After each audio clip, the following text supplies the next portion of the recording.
आप देख रहे हैं केडी न्यूज। नमस्कार दर्शकों, मैं कपिल देव शुक्ल। आज हम उत्तर प्रदेश के बरेली में रविवार को हुए कार हादसे के मामले पर चर्चा कर रहे हैं। यह हादसा कैसे हो गया, कौन जिम्मेदार है, कानून क्या कहता है, गूगल कहां तक इसका जिम्मेदार है और साथ ही तमाम तरह के सवाल जो जन्म लिए हैं उसी की एक विस्तृत चर्चा की जा रही है।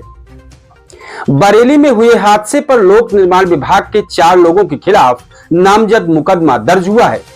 पुलिस को दी गई तहरीर में गूगल मैप्स के क्षेत्रीय प्रबंधक को भी जिम्मेदार माना गया है। रविवार की सुबह एक लापरवाही की वजह से कार सवार 3 युवकों की मौत हो गई थी। ऐसा माना जा रहा है कि यह युवक गूगल मैप्स को देखकर एक पुल पर चढ़ गए थे। यह पुल अभी पूरी तरीके से तैयार नहीं था और कार आगे जाकर सीधा नीचे गिर गई। इस मामले में गूगल मैप्स के क्षेत्रीय प्रबंधक के खिलाफ भी मुकदमा दर्ज करने की मांग की गई।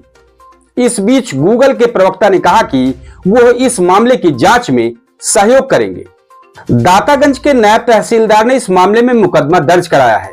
बदायूं प्रशासन की तरफ से दातागंज के नायब तहसीलदार छविराम ने भारतीय न्याय संहिता BNS की धारा 105 के तहत गैर इरादतन हत्या का मामला दर्ज कराया है। जानकारी के मुताबिक 3 युवक अजीत, नितिन और अमित कार से बदायूं से बरेली के फरीदीपुर जा रहे थे। वे रामगंगा नदी पर बन रहे एक पुल पर चढ़ गए। यह पुल अधूरा था, जिसकी वजह से आगे बढ़ती हुई कार नीचे गिर गई और तीनों व्यक्तियों की मौत हो गई। FIR के मुताबिक लोक निर्माण विभाग के 2 सहायक अभियंताओं अभिषेक कुमार और मोहम्मद आरिफ के अलावा 2 अवर अभियंताओं महराज सिंह और अजय गंगवार को नामजद किया गया है। तहरीर में आरोप है कि लोक निर्माण विभाग के इस अधिकारी ने जानबूझकर पुल के दोनों किनारों पर मजबूत बैरिकेडिंग बैरियर या रिफ्लेक्टर बोर्ड नहीं लगाए थे, न ही रोड के कटे होने की सूचना के बोर्ड वगैरह लगाए गए थे। तहरीर के मुताबिक इस पुल पर शुरू में एक पतली दीवार थी, इसे पहले ही अज्ञात लोगों ने तोड़ दिया था। यही नहीं, तहरीर में कहा गया है कि गूगल मैप्स में भी इस सब रास्ते को सर्च करने पर कोई बैरियर नहीं दिखा और रास्ते को मंजिल तक पहुंचते हुए दिखाया गया। नायब तहसीलदार ने अपनी तहरीर में लिखा है कि यह घटना उपरोक्त लोगों को घोर लापरवाही की वजह से हुई है। इसलिए अनुरोध है कि लोक निर्माण विभाग के उपरोक्त अधिकारियों, गूगल मैप्स के क्षेत्रीय प्रबंधक और अज्ञात ग्रामीणों के खिलाफ संबंधित धाराओं में मुकदमा दायर करके जरूरी कार्रवाई करने का कष्ट करें। हालांकि दातागंज थाने के प्रभारी गौरव बिश्नोई द्वारा मीडिया को जानकारी दी गई कि जांच चल रही है। अगर गूगल मैप्स वाले कसूरवार होंगे तो उनको भी अभियुक्त बनाया जाएगा। अभी फिलहाल गूगल के अधिकारियों को FIR में नामजद नहीं किया गया है। मरने वालों में 30 साल के नितिन कुमार और उनके चचेरे भाई अमित कुमार और अजीत कुमार हैं। नितिन और अमित फर्रुखाबाद के रहने वाले थे, वहीं अजीत उनके दूर के रिश्तेदार लगते हैं। वे मैनपुरी के रहने वाले थे। नितिन और अजीत गुरुग्राम में ड्राइवर के तौर पर काम करते थे। ये तीनों ही लोग गुरुग्राम से निकले थे और बदायूं के दातागंज की तरफ से रामगंगा पुल पर चढ़े थे। हादसे में मारे गए तीनों युवक पारिवारिक शादी में बरेली के फरीदीपुर जा रहे थे। नितिन के मामा राजेश कुमार ने बताया कि ये लोग उनके यहाँ शादी में आ रहे थे। इससे पहले ये लोग बदायूं में एक अन्य शादी में शामिल हुए थे। राजेश कुमार ने आगे कहा कि ये लोग सही रास्ते की तलाश में मोबाइल नेविगेशन के जरिए आ रहे थे। जब ये बरेली के फरीदपुर थाना क्षेत्र के खलपुर गांव के पास रामगंगा पुल पर पहुंचे तो नीचे गिर गए। परिवार वालों का कहना है कि शायद नेविगेशन सिस्टम में इस बात की आगाह नहीं किया कि आगे रामगंगा का पुल टूटा हुआ है। हादसे के बाद जब लोगों ने नेविगेशन सिस्टम चेक किया तो उनको भी रास्ता साफ दिखाई दे रहा था। मृतक के रिश्तेदारों ने आरोप लगाया कि इसके लिए प्रशासन जिम्मेदार है। एक और रिश्तेदार मनोज कुमार सिंह का कहना है कि अगर प्रशासन पुल पर बैरिकेड लगा देता तो यह हादसा नहीं होता। मनोज ने मांग की है कि किसी अन्य के साथ इस तरह का हादसा ना हो, इसलिए दोषियों पर कड़ी कार्रवाई होनी चाहिए। इस बीच फरीदपुर थाना के प्रभारी राहुल सिंह का कहना है कि इस बात की पुष्टि नहीं हो पाई है कि उनके मोबाइल का कौन सा नेविगेशन सिस्टम चल रहा था। हालांकि उनका कहना है कि घटना स्थल पर मौजूद ग्रामीणों ने बताया कि मृतकों के मोबाइल जब निकाले गए तो उनमें नेविगेशन सिस्टम चल रहा था। बदायूं की जिलाधिकारी निधि श्रीवास्तव ने बताया कि इस घटना के बाद लोक निर्माण विभाग और पुल निगम को सभी सड़कों और पुलों की जांच के लिए कहा गया है। अब आइए हम अपने दर्शकों को बताते हैं कि कानून क्या कहता है। हालांकि नेविगेशन सिस्टम के बारे में कानून स्पष्ट नहीं है, फिर भी अधिकारियों पर लापरवाही की जिम्मेदारी बन सकती है, क्योंकि निर्माणाधीन पुल पर अवरोध खड़ा करना उनका काम था।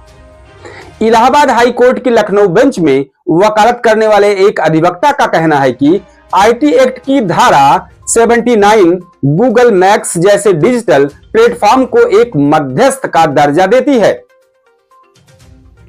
अधिवक्ता के अनुसार इस प्रावधान के तहत अगर कोई प्लेटफॉर्म केवल तीसरे पक्ष के जरिए दी गई जानकारी जैसे सड़क, जगह वगैरह को प्रसारित करता है तो उसकी सीधी भागीदारी नहीं है, तो उसे कानूनी रूप से जिम्मेदार नहीं ठहराया जा सकता है। उनके मुताबिक हालांकि अगर यह साबित हो जाए कि प्लेटफॉर्म को डेटा में गलत जानकारी थी और उनके बावजूद उसे ठीक नहीं किया गया तो सेफ हार्बर प्रोटेक्शन खत्म हो सकता है। Safe harbour protection digital platform को तीसरे पक्ष या यूजर द्वारा साझा की गई जानकारी की जवाबदेही से बचाता है। उनकी जिम्मेदारी तभी साबित होगी जब उसकी सीधी लापरवाही का प्रमाण मिले। वहीं लखनऊ के एक हाईकोर्ट अधिवक्ता का कहना है कि अगर किसी घटना के दौरान मध्यस्थ प्लेटफॉर्म की गलत जानकारी के कारण कोई दुखद घटना होती है तो यह तय करता है कि कानूनी तौर पर कौन जिम्मेदार है, काफी जटिल हो सकता है। उनका कहना है कि स्थानीय प्रशासन का फर्ज होता है कि वे सड़कों, सूचना देने वाले बोर्ड और बुनियादी ढांचे को सुरक्षित रखें। अगर किसी दुर्घटना का कारण सड़क की खराब स्थिति या उचित चेतावनी का न होना हो तो प्रशासन जिम्मेदार हो सकता है। अधिवक्ता ने आगे कहा कि कभी कभी प्रशासन नेविगेशन कंपनियों के साथ मिलकर सार्वजनिक बुनियादी ढांचे की सटीक जानकारी सुनिश्चित करता है। अगर प्रशासन ने अपडेट साझा नहीं किया तो घटना की यह भी एक वजह हो सकती है। अगर सड़क के सफर लायक नहीं थी और प्रशासन ने उसे चिन्हित नहीं किया तो वे भी जिम्मेदार ठहराए जा सकते हैं। अब आइए देखिए कि सोशल मीडिया पर इसकी क्या प्रतिक्रिया हो रही है। एक रिपोर्ट के मुताबिक भारत में करीब 64 करोड़ लोग नियमित तौर पर सोशल मीडिया का इस्तेमाल करते हैं। अर्बन मोबिलिटी के मुताबिक मोबाइल इस्तेमाल करने वालों में करीब 45% लोग स्मार्टफोन इस्तेमाल करते हैं। इनमें 26% लोग रास्ता तलाशने के लिए नेविगेशन सिस्टम का इस्तेमाल करते हैं। ज्यादातर लोग नेविगेशन का इस्तेमाल छोटे रास्ते तलाशने, ट्रैफिक की जानकारी और आने जाने का समय पता करने के लिए करते हैं। इसकी मदद से लोग सफर के बेहतरीन तरीके की तलाश भी करते हैं। दुनिया भर में कई तरह के नेविगेशन ऐप है, जिसमें Google Maps, Apple Maps, Waze, Yahoo, Sygic, TomTom प्रमुख है। इसमें गूगल को सबसे ज्यादा लोग इस्तेमाल करते हैं। यह ट्रैवल में परेशानी और बदलाव को भी दिखाता है। हालांकि गूगल सार्वजनिक तौर पर उपलब्ध सूचना का इस्तेमाल करता है। इस तरह की तमाम खबरों के लिए आप केडी न्यूज सुल्तानपुर को सर्च करें। हम इस तरह की तमाम सनसनीखेज खबरों को आपके सामने प्रस्तुत करेंगे। हम और भी इस तरह की खबरें आपको दिखाते रहेंगे। इस तरह की सनसनीखेज खबरों के लिए केडी न्यूज सुल्तानपुर चैनल को सब्सक्राइब करें। जय हिंद, धन्यवाद।